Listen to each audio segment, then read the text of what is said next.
Olá, tudo bem com você?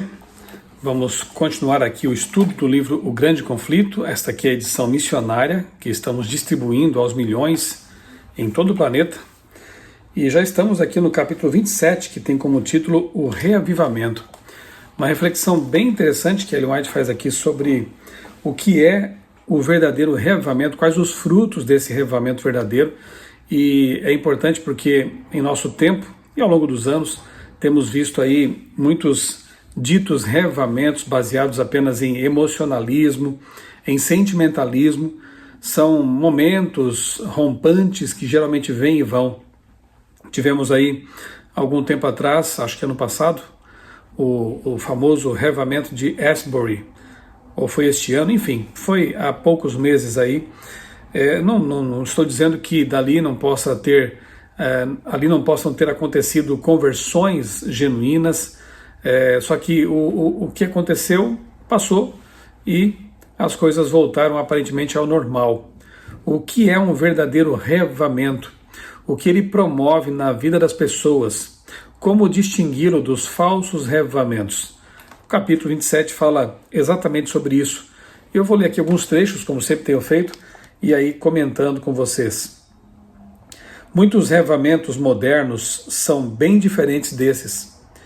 É verdade que várias pessoas alegam estar convertidas e grande número entra para as igrejas. No entanto, as consequências não dão apoio à crença de que houve crescimento na vida espiritual real daqueles que aceitaram. A chama que queima por um pouco logo se extingue. Como eu disse, são muitas vezes reavivamentos fogo de palha, como se diz, né? Eles vêm e vão. Com grande frequência, os reavivamentos populares despertam as emoções apelando para o amor por algo novo e surpreendente. Quem se converte dessa maneira sente pouco desejo de ouvir a verdade bíblica, a menos que o culto religioso tenha algo de sensacional, não atrai esses indivíduos. Para a pessoa convertida, o relacionamento com Deus e as coisas eternas são o grande assunto da vida. Onde está o espírito de consagração a Deus das igrejas populares de hoje? Os conversos não dão as costas para o orgulho e para o amor ao mundo. Não estão mais dispostos a negar o eu e seguir o manso e humilde Jesus do que antes da sua conversão. A piedade praticamente desapareceu em muitas igrejas. Então vemos que, na verdade, não é uma conversão genuína, porque conversão é dar as costas para o caminho de pecado e seguir no caminho oposto, em direção a Jesus, a sua palavra. Então, quando não há centralidade na Bíblia, o reavivamento não é verdadeiro. O verdadeiro reavivamento, a conversão genuína, ela envolve mudança de vida, ela envolve conversão. A despeito do declínio generalizado da fé, existem verdadeiros seguidores de Cristo nessas igrejas. Antes de Deus finalmente trazer seus juízos, haverá em meio ao povo do Senhor um reavivamento da autêntica piedade, conforme não se vê desde os tempos dos apóstolos. O Espírito de Deus será derramado. Muitos vão se separar das igrejas nas quais o amor a este mundo substituiu o amor a Deus e a sua palavra. Diversos ministros e indivíduos aceitarão com alegria as grandes verdades que preparam um povo para a segunda vinda do Senhor Jesus. Que bom saber disso, né? Que antes de Jesus voltar, o Espírito Santo será derramado sobre toda a terra e muitas pessoas que hoje estão ainda no caminho do erro vão ouvir a voz de Deus, vão entender as verdades da palavra de Deus e se unirão a esse grande e verdadeiro reavivamento espiritual. No entanto, ela diz aqui, Satanás quer interferir nessa obra e antes de chegar a hora de tal movimento, ele tentará impedi-lo trazendo à tona uma falsificação. Falsos reavivamentos, contrafação do verdadeiro. Nas igrejas que ele conseguir reunir sob seu poder, fará parecer que Deus está derramando sua bênção especial, quando na verdade são manifestações diabólicas ou apenas um tipo de transe místico ou mental que não tem nada a ver com o verdadeiro reavivamento. Em reavivamentos como esses, ocorre não apenas empolgação emocional, mas uma mistura bem projetada entre o verdadeiro e o falso a fim de enganar. Pessoas negligenciem, onde quer que as pessoas negligenciem as instruções da Bíblia, afastando-se das mensagens claras que provam o coração e exigem que neguem o eu e renunciem ao mundo, podemos ter a certeza de que Deus não está derramando sua bênção. Se esses revamentos não envolvem mudança de vida, não envolvem submissão à palavra de Deus, à lei de Deus, como veremos daqui a pouco, não são realmente revamentos que vêm de Deus. Página 197. Se fosse possível mudar a lei ou colocá-la de lado, não haveria necessidade de Cristo morrer para nos salvar da pena do pecado. O Filho de Deus veio tornar grande e gloriosa a sua lei, como diz Isaías 42, verso 21. Ele disse: não pensem que vim abolir a lei enquanto existirem céus e terra, de forma alguma desaparecerá da lei a menor letra ou o menor traço, até que tudo se cumpra. Mateus 5, 17 e 18. Falando acerca de si mesmo, Jesus declarou: tenho grande alegria em fazer a tua vontade, ó meu Deus. A tua lei está no fundo do meu coração, como está em Salmo 40, verso 8. E se somos imitadores de Cristo, isso que é um cristão de verdade, nós também amaremos a palavra, a lei de Deus, a submissão à vontade de Deus. Jesus disse que ele mesmo veio obedecer os mandamentos de Deus, então nós temos que imitá-lo também nesse aspecto.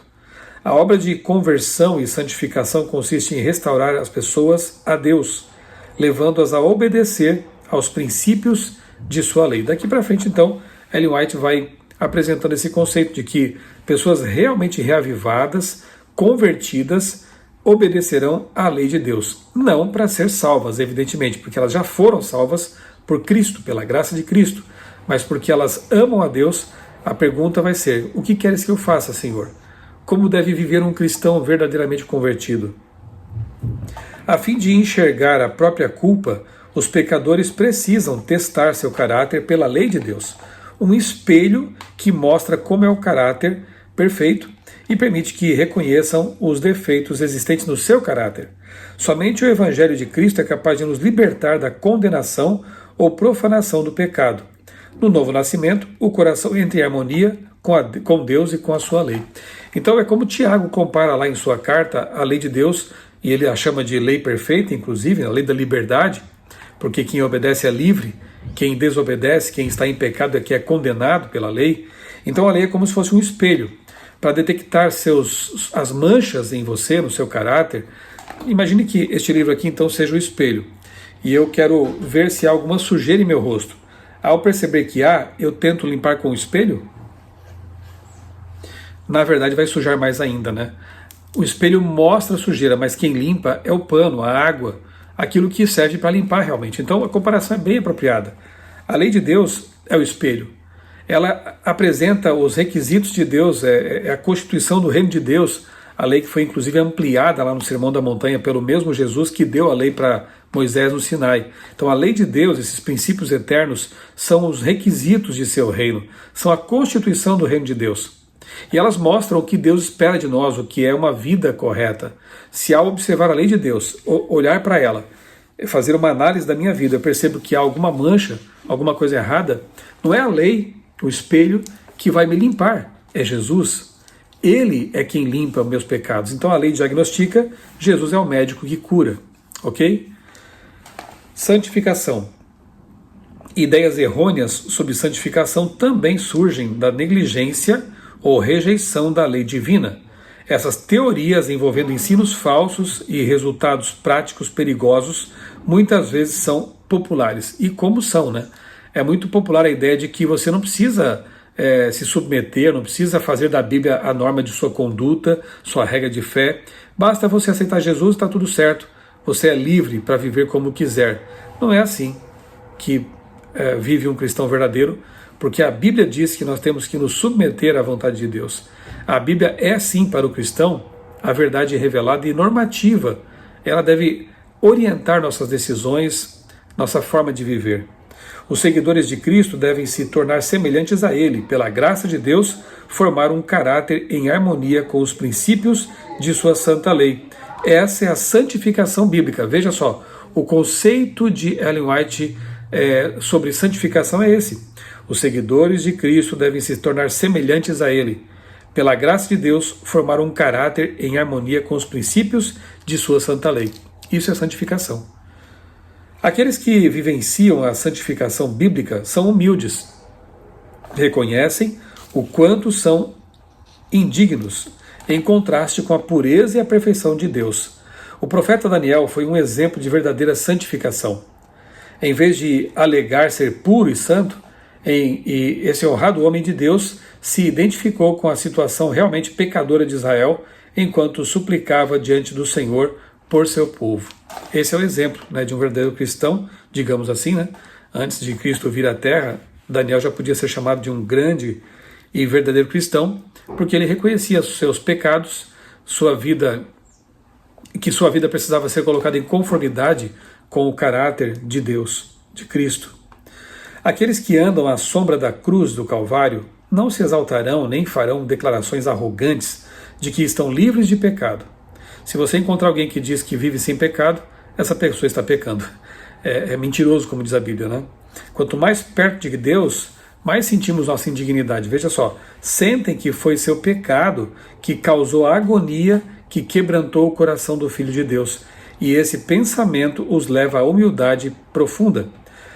Aqueles que vivem mais perto de Jesus compreendem com maior clareza o quanto a humanidade é frágil e pecadora e que sua única esperança está nos méritos de um Salvador crucificado e ressurreto. Que ninguém se engane achando que pode se tornar santo enquanto viola deliberadamente um dos requisitos de Deus.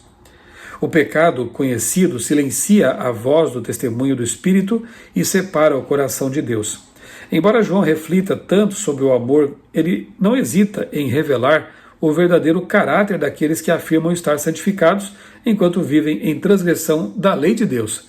João diz: aquele que diz eu o conheço, mas não obedece aos seus mandamentos, é mentiroso e a verdade não está nele.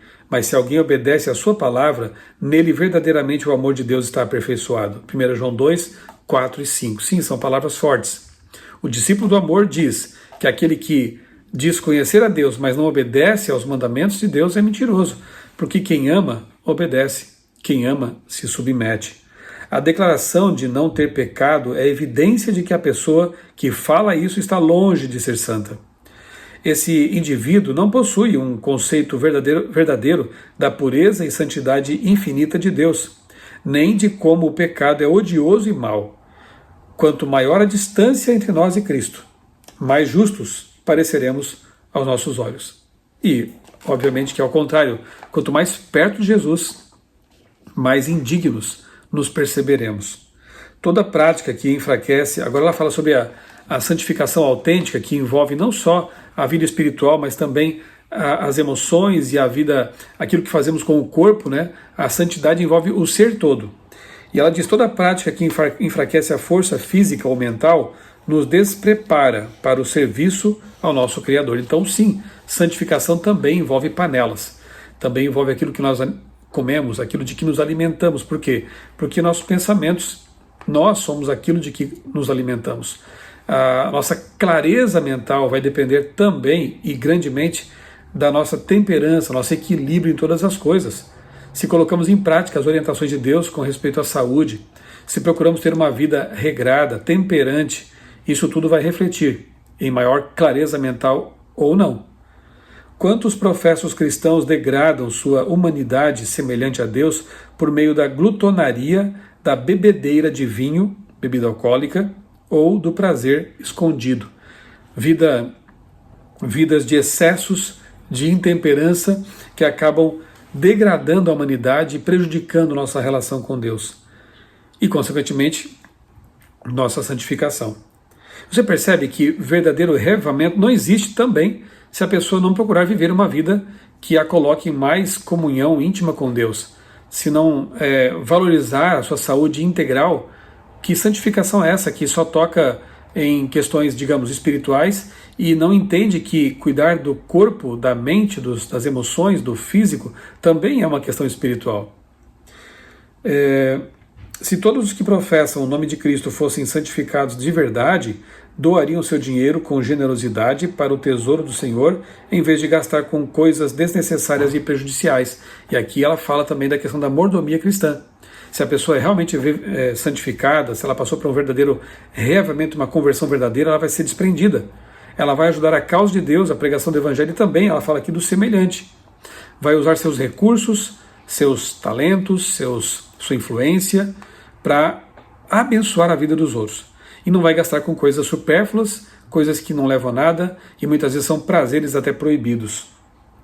E o capítulo termina com a seguinte frase: somente quando a lei de Deus for restaurada à sua posição de direito, um reavivamento da fé e espiritualidade autênticas poderá acontecer no meio daqueles que dizem pertencer ao seu povo. Resumindo, reavivamento verdadeiro não é emocionalismo, não é um sentimentalismo que vem e passa e tudo volta ao que era antes. Não, reavivamento verdadeiro envolve mudança de vida, conversão, alinhamento com a lei de Deus, desprendimento, busca pela saúde integral para poder ser mais útil ao semelhante e também ter uma mente mais clara para discernir a vontade de Deus. Reavivamento verdadeiro muda o ser humano todo e o coloca em conformidade com a vontade de Deus. Que Deus opere em nós esse verdadeiro reavivamento, que nós nos submetamos à vontade de Deus para ser verdadeiramente reavivados. Esse é o meu desejo e creio que seja o seu também. Um grande abraço, Deus abençoe grandemente a sua vida e também a sua família.